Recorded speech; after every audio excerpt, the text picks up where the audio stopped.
You can expect anything from me. I don't want to copy anyone from the Nakameleon. It was a birthday gift from Sherbil, but definitely I'm not gonna marry a Kardashian, that's for sure. Khloe Kardashian dated that guy. She ruined his career. I prayed to Lebanon. Beirut is my city. I became a DJ there. Long way to be who I am today. That's gonna happen. You can see it. Yeah.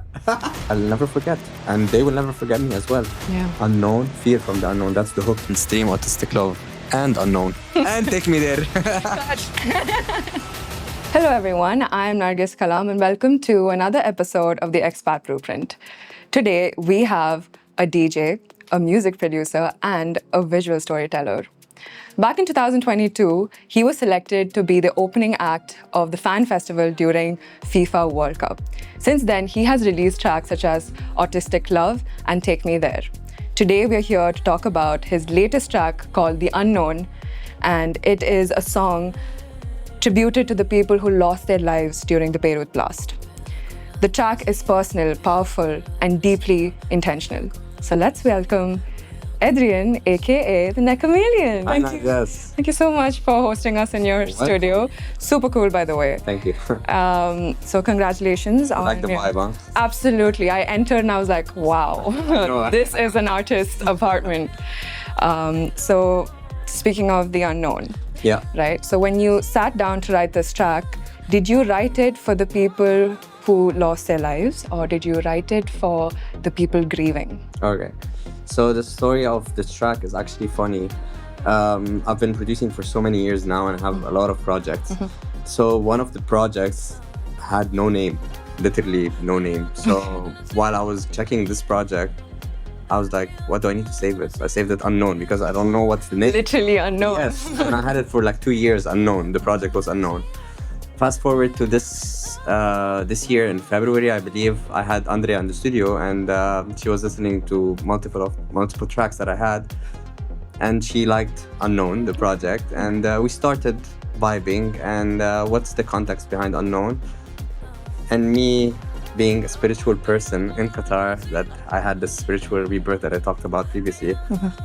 I felt the need to translate this message to the people, you know, and so yeah, I want to remind people that we're all gonna die, and it's time to find the light and know that there is a God and there is something beyond this life. Because I was an atheist for so many years, and to me, life was nothing. Literally, when we die, that's the end. And discovering that there is a God and there is judgment and there is like life and we are eternal, eternal beings. That's when I felt that, okay, Andrea had nothing. Like, she's like, what do you want us to talk about? I'm like, let's talk about life, death. She's like, cool. And I started telling her what I want in English, and she started translating to Spanish. Okay. And yes, and we came up with the lyrics, we recorded them, and I started working on the track.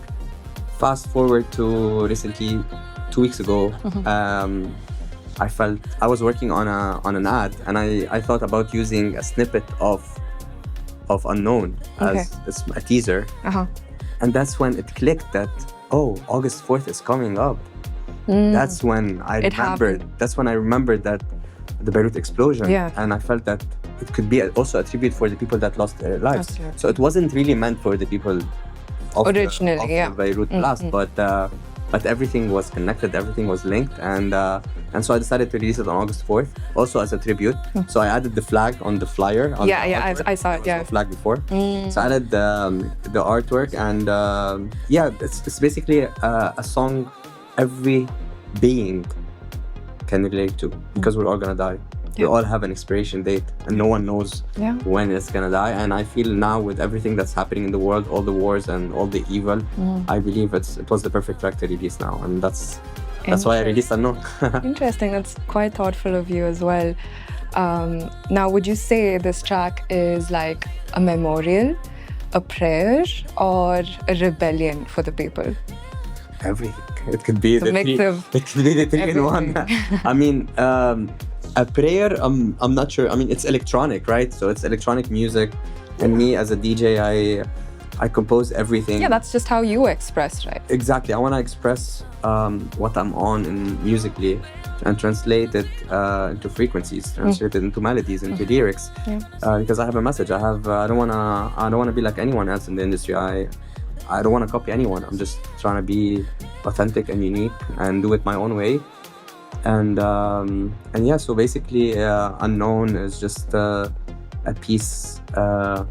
It's from my heart, you know. It's just from Edrien. Yes, from the Nakameleon. The Nakameleon. So yeah, I mean, it's not a prayer, obviously, but while people are dancing in the club, I want to remind them to pray. I want to remind them to remember God. The truth. Just let the music help you find God. That's the lyrics, you know. It's just there is a God, and I wanna confess it to the world as someone who didn't believe in God. No, there is a God, and He can reveal Himself to anyone if they're open to it.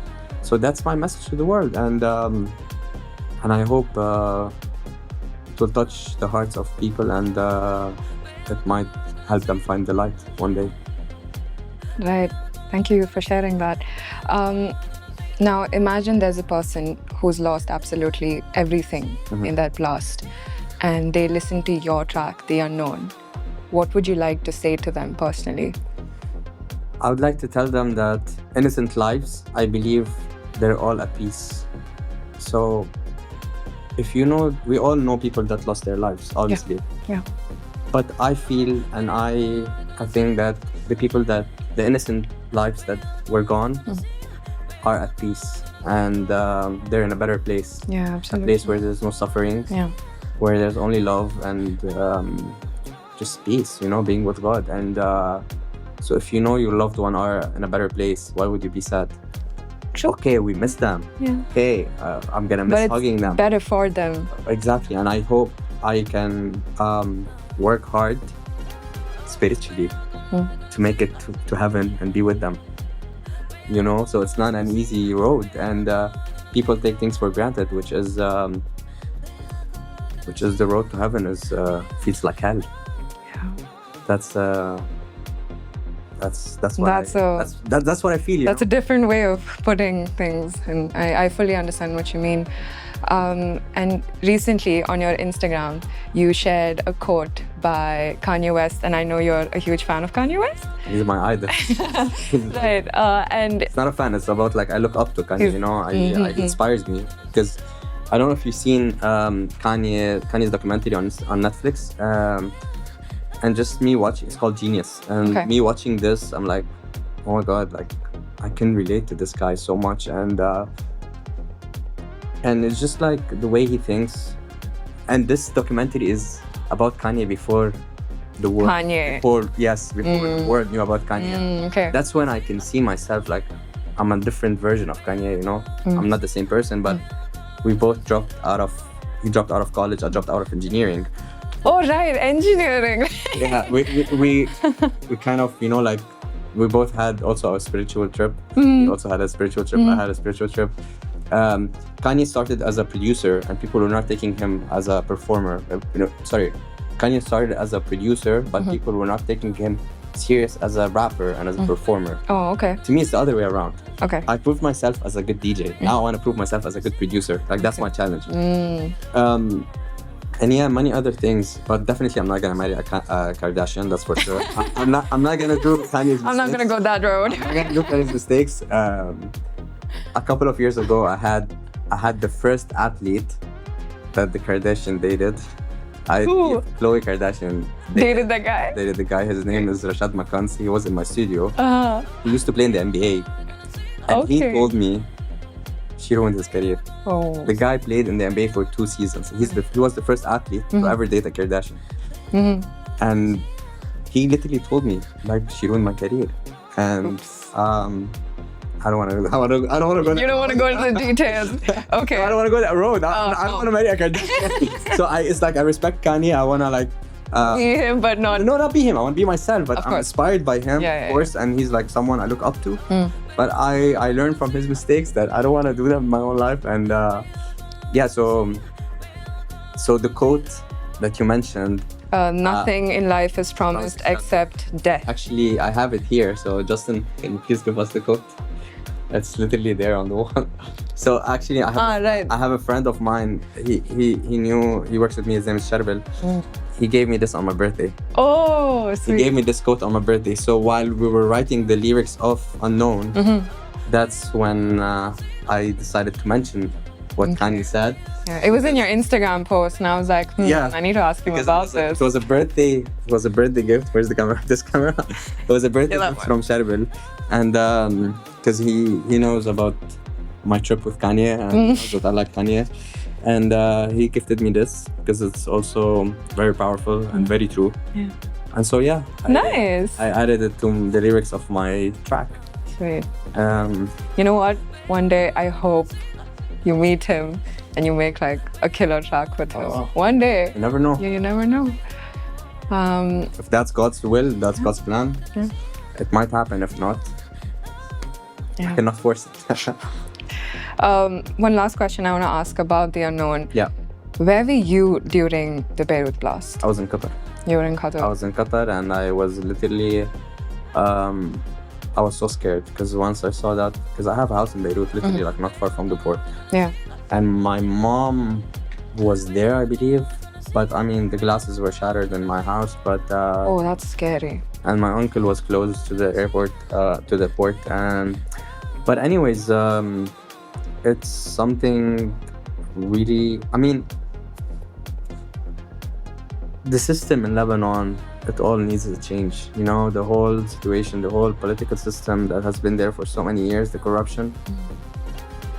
We need that change, you know, and I pray to Lebanon. It's part of me, you know, it's my country. I was raised there. Beirut is my city. I became a DJ there. Yeah. You know, I kind of, my first ever gigs were in Beirut, you know, in the pubs of Jumaise were literally across the port, you know, the street across the port where the explosion happened. I used to DJ there. Oh. Yeah, and I'm talking like when I first started, like 14, 15 years ago. So Beirut is a piece of me, and it's a piece of my heart. And of course, any Lebanese, not even non-Lebanese, were grieving about this massacre that happened. And I'm really sorry you had to go. It's so unfair. Nobody deserves to go through something like that. Would you say that these memories that you had in Beirut also influenced the soundscape of the track?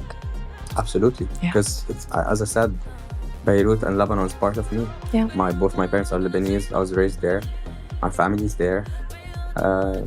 When I talk about my family, it's like also my grandmas, my uncles, my cousins. I have a lot of my friends, my childhood friends, my school, my university is there. Like, you must have been terrified when you heard. Yeah, I've lived most of my life in Lebanon, and so of course, like, my music also has some Oriental maybe touch. Not Orient. Some of my music has Oriental touch, but there's some sounds maybe that I use probably because I was shaped that way in Lebanon. So as you should. Absolutely, it's part of me, you know. Of course, wear it proudly. Of course. Now, take me back to Autistic Love. It is such a heartfelt song. Yeah. And I want to know who is the boy who was featured in the video and what was the inspiration behind making Autistic Love? Sure. So Autistic Love is a song that was inspired by the workshop I gave to autistic kids. And the boy, the star of the music video, Munir, is actually the son of Joel and Shadi, which are really good friends. And I know them for a minute now. And when I decided that I want to shoot a music video, and Joel being very loud, very outspoken about the situation with her son on social media, that's when I reached out to her to ask her if she'd be interested in having Munir as a star of the music video. And she didn't even hesitate. Like, she's like, yes, for sure. Amazing. And the rest is history. The rest is history. And he's become a star now, Munir. You should have seen at the cinema when we did the avant-premiere, and everybody wanted to take pictures with him. Everybody wanted to meet Munir. So sweet. Munir, so he is a star, and he's such a lovely boy. Yeah. Like, you have no idea. He's so cute. When he sees me, he's like, it's so cute. Like, I just want to hug him. So cute. And it was actually a piece of me and I'm happy that I was able to put together such a project, and hopefully raise awareness about such an important topic. You have done your part, I would say, and I'm sure a lot of people has approached you ever since you released Artistic Love, because I believe you got much more fan base in Qatar, especially after that. Joan's friends. I see. So could you share a conversation or a response that really touched you?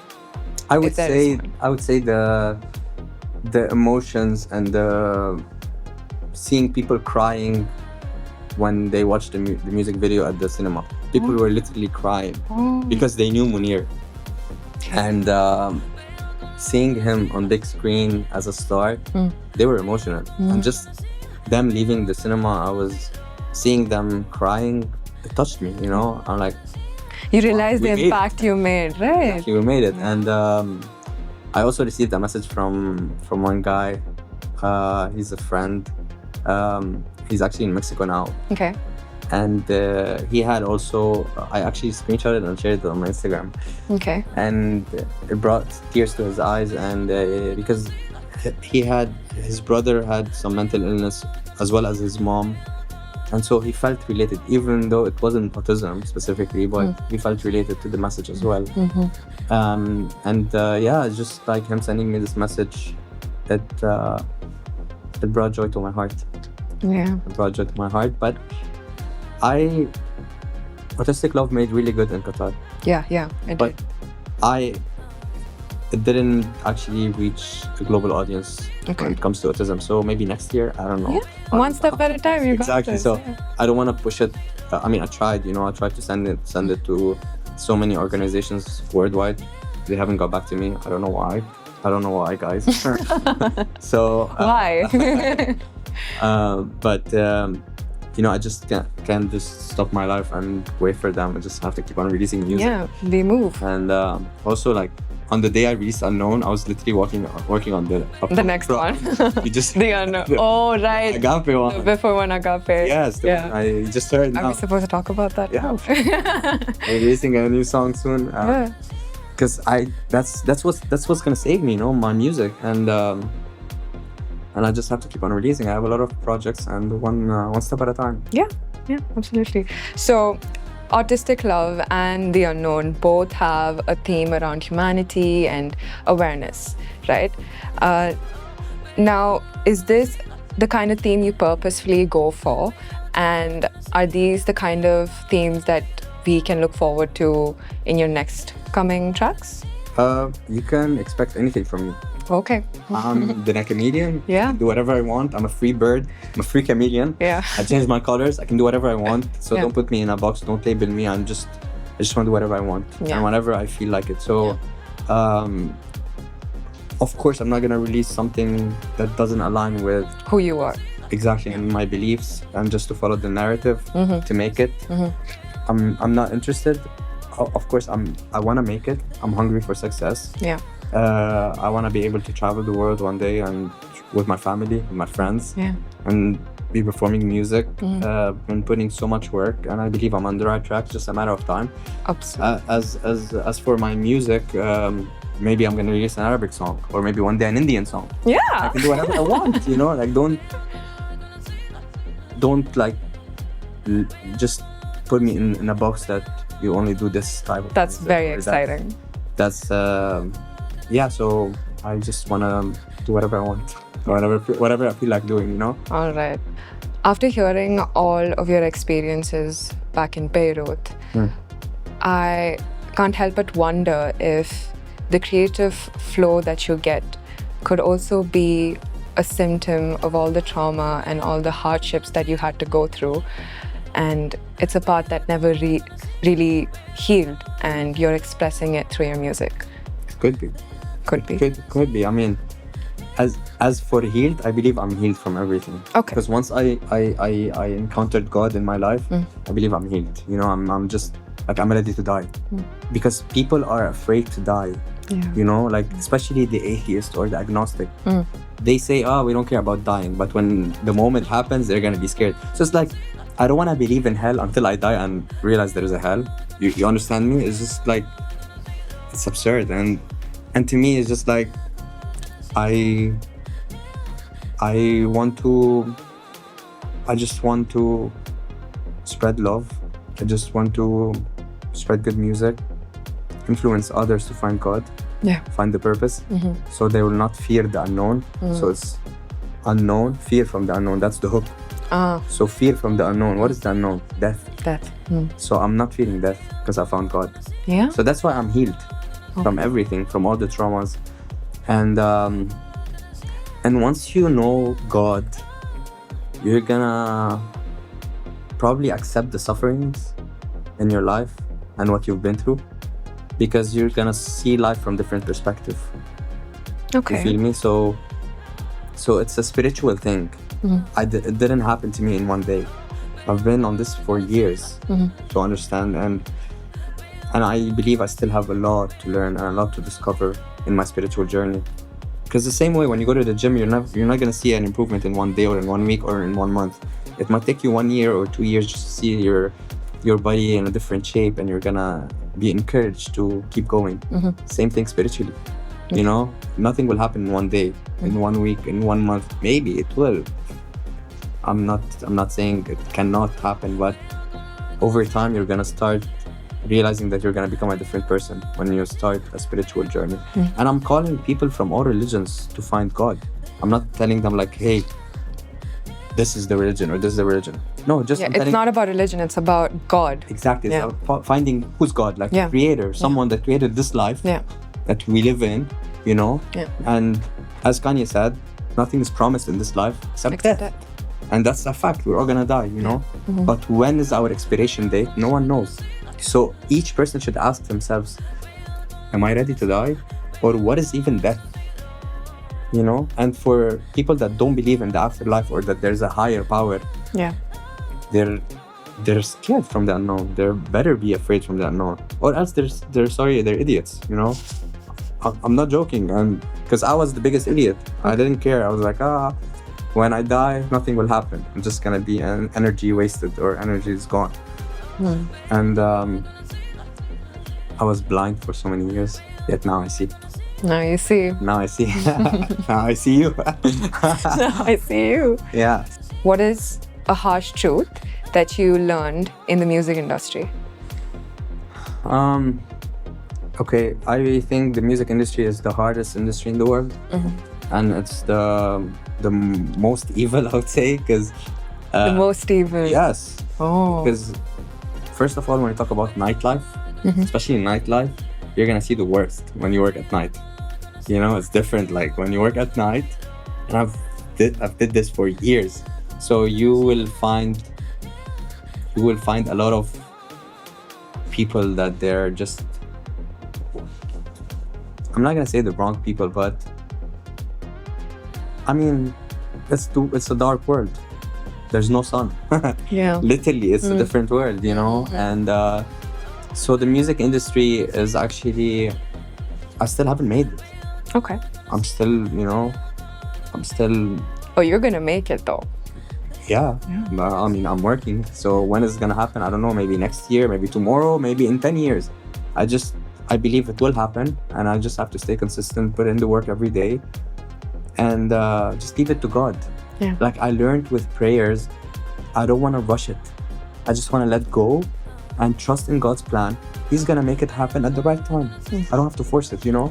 And that thing is just like, it's like I let it go. It's like I feel like I can breathe now, you know. When I for example, when I met DJ Snake.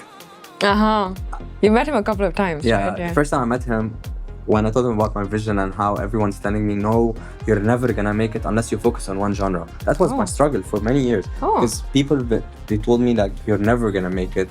Or no, that's almost impossible to make it if you don't focus on one genre. Like, what do you like? Hip-hop? Okay, focus on hip-hop. Make it as a hip-hop producer. And then do house or do Afro or do whatever. And I'm like, I did everything and I produce everything. Like, what's wrong with that? No one has ever done it. Okay, I'll be the first. Okay, yeah. To ever make it as someone in the underground scene and in the mainstream scene at the same time.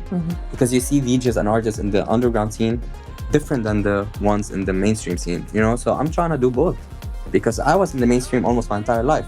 And now I'm trying to transition, you know, and also have my music and like my electronic music in the underground scene. At the same time, I want to keep a foot in the mainstream and collaborate with anyone, you know? So no focus on one genre, what do you like?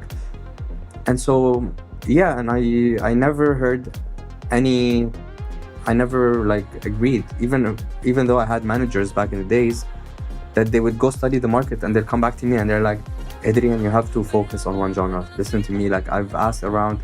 I'm like, no, man, you're working with me. That's my vision. So don't put me in a box. Yeah, if you don't like my vision, if you don't believe in what I believe in, then maybe we shouldn't work together. So I've struggled with this my entire life. And when I met DJ Snake the first time, I don't know if you can see the picture there when we're doing this. Oh. Yeah, so we're doing this. So that's when we had a conversation, and I told him about my vision. And you know what he said? What? He's like, who's the biggest artist on the planet? Yeah.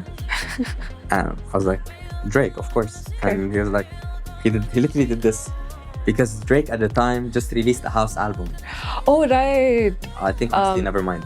So Drake, the greatest artist of all time, the guy that does everything as hip-hop, commercial beats, Hotline Bling, One Dance, like the guy put on like some of the biggest tracks of all time, and he just released a house album with Black Coffee and so many house producers.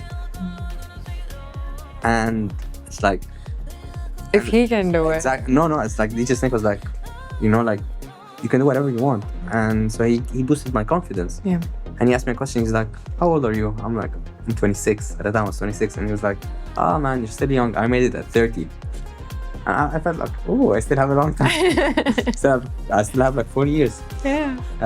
So yeah, I'm just, I don't want to rush it. And I trust in God's timing. I'm putting in the work. I know I'm not ready. Okay. Even though I feel ready. But if I was ready enough, God would have made it happen. Yeah. That's how I feel about it. Okay. Because I still have a lot of things to improve whether it's playing instruments or making music. Also, still a journey. I'm still learning every day, and I just want to enjoy the ride, enjoy the journey, and we're gonna reach the top. Yeah, all the best. You have played music in different kinds of settings, such as radio, live sets, behind deck with thousands of people, and even acoustic, you know? And I want to know which is a context that brings out the most rawest, most unfiltered version of you. So I only played a live set once. Oh, okay. That's it. And how was that? It was when I released Take Me There. Oh. And my live set was not ready at the time. Okay. But I kind of like rushed into finishing my tracks just so I can perform the track and perform my live set and release the Take Me There. And that was in March 2024. Oh. And since then, all I'm doing is working on my second live set that I still haven't finished. Oh. So just to tell you that I'm a perfectionist, and I want to make sure that my live set is perfect. So I'm still working on my second live set. Okay. And meanwhile, I'm releasing music. Yeah, you're doing all at once, yeah. You know, I'm releasing music. But once I finish my live set, the goal is to travel the world and perform live music, and that's like a dream. So obviously, I would pick 100% to perform live music. Okay. Because I can teach you how to DJ in maybe 1 week, and you will know how to press play. You just need to learn how to beat match. I'll have PCS. Okay. Now I'm interested. You need to learn how to beat match songs, and how to select the music, and how to use the effects, and how to, you know, it's just like a couple of practice. Maybe within a week to 1 month, you'll be ready. Should I? And now they made it so much easier to DJ, you know. Oh, is it? With the new technologies and new machines. But to be a keyboard player, to be a guitar player, or to be a... Oh, I tried it, man, and I just gave up. It's gonna take years, you know. So that's my challenge. Like, I want to prove, like, the world. Yeah. Like Kanye, he wanted to prove that he was a good rapper, and they didn't take him seriously. I want to prove the world that I'm a good musician, I can play. I don't rap. I don't sing. Maybe one day I'll try. But in the meantime, I just want to play live music and travel the world with my instruments to play my own music. Yeah. Not just to go DJ press play. To maybe there's a true musician. A DJ across the street that's playing the same track. So Yeah. I'm gonna go play a live set that no one has. It's my original songs. And that's the dream. That's crazy to think about, right? Yeah. Now, let's talk about your life in Qatar. So, how long have you been in Qatar? 6 years. 6 years? Yeah. Okay, and I've heard that you didn't really come here to settle, right? But you've stayed here for 6 years, right? How did that unfold? Actually, it came for one night. I had a show. One night? Yeah, one night I had a show, and the owners were really impressed, and they offered me a residency. And I found myself living in Qatar, and it has been 6 years. I thought I was gonna leave at the World Cup. I thought I was gonna leave at the World Cup, like after in the World Cup. Okay. After the World Cup, I'm like, I think my chapter in Qatar, خلاص, it's done, you know. And the plan was to move to LA, but God didn't open that door, and I cannot force it. Yeah. So I was so frustrated for a couple of months, and then I had a friend, shout out Badr. His name is Badr. He came over and he's like, "Are you stupid? Why you want to?" I swear, straight up. He's like, "Are you stupid? Why you want to move to LA? Who's gonna look at you over there? You know, like you look at you here. You're the biggest DJ in Qatar. You're the highest paid DJ. Why you want to move? You have all the studio, da da da." And I was like, "Man, he's right. You know, like why do I need to force my move to LA? Like why?" Has to happen naturally. Like I should have a call, even though I applied and I was promised by some people that they were gonna look into my music, and I never got any response. So that brought like fire into me to work even harder, you know. Yeah. Maybe one day they're gonna contact me again. I don't know, but I'm not waiting for them anymore. You know, I'm just gonna do my own thing, and I'll never forget. I'll never forget, you know, and they will never forget me as well. Yeah. And not only them, so many people missed on me, and I'm look where you are now. You know? No, I'm nowhere. But one day I'm gonna get there, and I'm gonna remind them that, yo, you guys missed on me, but I love you and I thank you because I'm here now. Because of, you know, because of me. But it's just like they were a part of the journey. Of course, it hurt me. Of course, I'm like, I mean, they could have changed my life at the time, you know. They could have given me opportunity, and because I was working so hard for it, you know, and I still haven't got it yet. Yeah. But I feel every day I'm closer, you know. I feel I'm closer that things don't change overnight, yet it does change overnight. Yeah. You know? You don't see the end result, but you're getting there step at a time. Exactly. And I believe that one day I'm gonna wake up, I might receive an email, a call, a DM, I don't know. Something will happen in my life and it will change. In the meantime, I don't want to think about it. I just I'm traveling in 2 days to see my family. I'm excited. Beautiful, nice. And that's what I want now. I just wanna go refresh, recharge, spend time with my family. I have my sister coming from the States, and I just wanna come back here with full on energy to keep working on my music and keep working on my life set, make more music. And that's the plan. Nice. So being in Qatar, has it influenced your track in any way? Of course. I mean, it shaped me. It made me a different person, a wiser person, better musician. I've grown here, you know. It's part of me now. Yeah. You can never undo this part, you know. 6 years. 6 years, yeah, that's a long time. You know, 6 years. Is there any special place that you go to get your creative ideas, a venue or a place or a cafe that makes you more creative in Qatar? This place, right? This place. This room. Your studio. This room. Okay. If I didn't have this place, I would not be in Qatar. I would probably leave. To stay. Yeah, you built this really comfortable. I built this house, like from my room. Yeah. I go to work, which is a couple of meters to walk. It's my comfort zone. Yeah. I love my house here.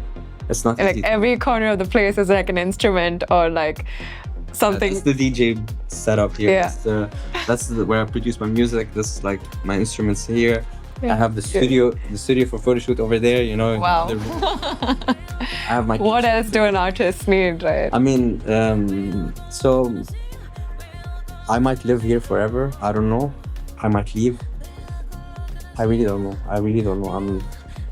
I'm just focusing on what matters. I'm focusing on making more music, and if not unknown, I have so many tracks.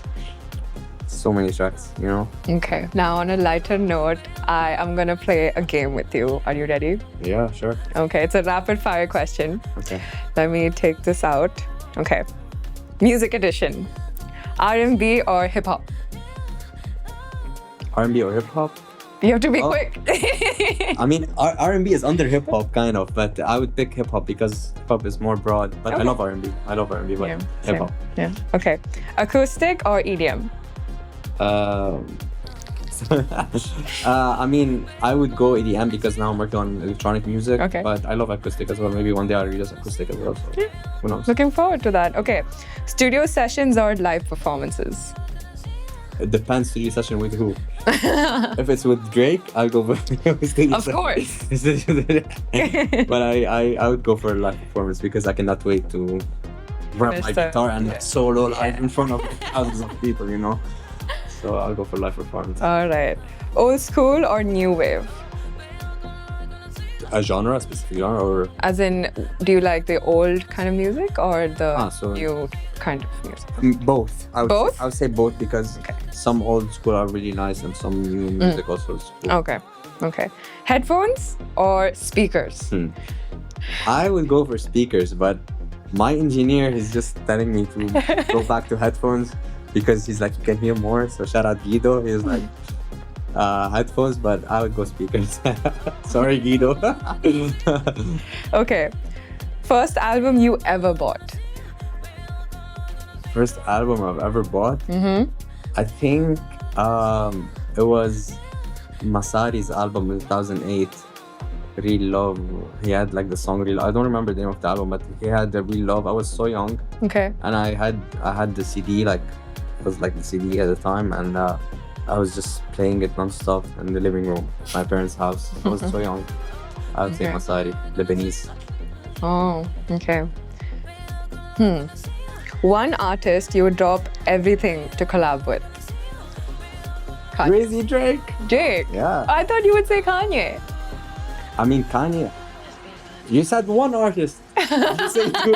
You say two. And Drake. Because to me, Drake is the GOAT. Is the greatest artist of all time. Okay. There's no debate. Okay. And he's the greatest. Like there's no one has achieved more than Drake to me. You know? I respect everybody's opinion. My opinion is Drake. So if Okay. I have to pick one artist, it would be Drake. Drake. Two, Kanye and Drake. Kanye and Drake. Maybe everyone in one track. You never know. I'll have Kanye and Drake on the. We'll have a gala time. That's crazy. A song that always lifts your mood. A song that always lifts my mood.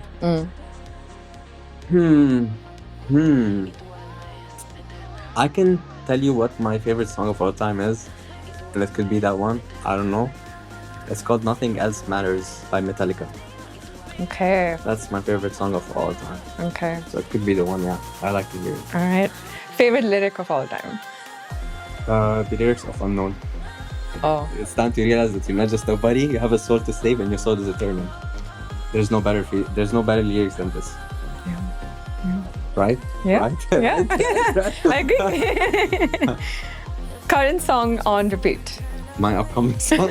Why don't you talk about that for a bit if you'd like? I mean, sure. I'm releasing my upcoming song that I'm releasing after Unknown. It's called Agape. And it's a song with Kaika, the same artist that we did Artistic Love. And it's in German and in English. And so since I'm traveling, so I have to finish the track before I leave. Yeah. So it's on repeat for the past week. It's non-stop. Yeah, I heard like a snippet of it. Wow. Wow. She said it's better than all of the songs. My personal opinion, She said- I love this so much. I heard it and I was like, whoa, her voice just, It's very catchy. it really, You guys will hear it later. yeah. Off camera. Off camera. All right. Finish the sentence. Music is my Savior. Savior. Yeah, because that's what's gonna save me. Wow. That's what's gonna save my family. If it wasn't for music, I would be Engineer for sure. engineer. Yes, that was a dream. From a musician to That an was a engineer. dream. I was A studying. dream to be an engineer? I was dreaming growing up that I want to be an engineer. Whoa. I never wanted to be a full-time musician. Whoa. Music was a hobby, and I was just. People told me that you're good at it, and they kind of encouraged me to DJ. take this hobby more seriously as a hobby. But then I grew, and I started growing even more and more and more over the years, and then more friends started to push me more, like, bro, take it seriously. Look at you, man. And eventually, shout out to Yunan Butros. I'll never forget. His name is Yunan Butros. He's Yunan Patros. Yunan Butros is in France, and he's the one that told me, bro, انت حمار. You know what انت حمار? Are you donkey? He literally said انت حمار. I swear, I'll never forget this. And he said, look at you, how much you're growing, man. Like, think about it. Because we were struggling, right. both of us in engineering, you know. Oh. I didn't have time to study, you know. I was like partying 4 or 5 times a week, and I would finish my class at 4 in the morning, and I had like electromagnetism at 8 in the morning, you know. And so like 3 hours of sleep, and I have to go to class and to focus on. Didn't align. It's like heavy courses, and I was into electrical engineering, you know, which is even really tough. Technical and Really tough compared to other faculties in engineering. So. Okay. It's not like I wasn't good at school. I didn't have time to study. And my hobby was taking over, and I was making a lot of money, and I needed the money to pay my engineering. That's the circle, you know? Until I had to, you know, make a decision, and Yunan came in the picture, and he's like, انت حمار. And I'm like, okay, yes, I'm حمار. And I was waiting for a contract, and I got this contract, and I'm like, because I told myself, if I'm going to get this contract, I'm going to stop engineering. Ooh. And I got the contract. Yes. And that's when it started. It all began. It started, but that's when when my life flipped upside down. I found myself in a war way bigger than me. I was 20 years old. I was so innocent. It's not like I did something wrong, and I tell you, yeah, I did something wrong. I deserved what happened to me. I was literally an innocent child. I was just a happy bird. Things were happening to me. And all of a sudden, I'm not working anymore. And I literally just left engineering. So I came a long way. I came a long way to be who I am today. That's why I believe in myself. That's why I believe that I'm gonna be where I'm working hard to be, you know, and who I'm gonna become because of my story. Yeah. If I didn't have this crazy story, maybe I wouldn't believe that big, and I wouldn't dream that big. Yeah. What's gonna happen? Yeah, it is. You can see it. Yeah. Of course. I love it. All right. That's it. That's it? That's it. You're done with the question? No, You want more? We can talk more. I can sit all night talking. I have a question. Shoot. Which one's your favorite? Take Me There, or Artistic Love, or Unknown? Me personally, Random, yeah. it's Take Me There first. Wow. Okay, I don't know if this is controversial. No, it's okay. It's okay. But I was They're all telling... my babies. They're all my babies. I like Take Me There first, and then I like The Unknown, and then the acoustic one. But once this one, the new track is out, that's gonna be my top. Well, Artistic Love, okay. Yeah. Artistic Love came third. Okay. That's okay. So that was Edrien, aka the Nakameleon. And if you felt something, heard something, or even learned something, make sure to comment that down below. And I'll see you guys next time. And stream Artistic Love and Unknown. And Take Me There. Cut.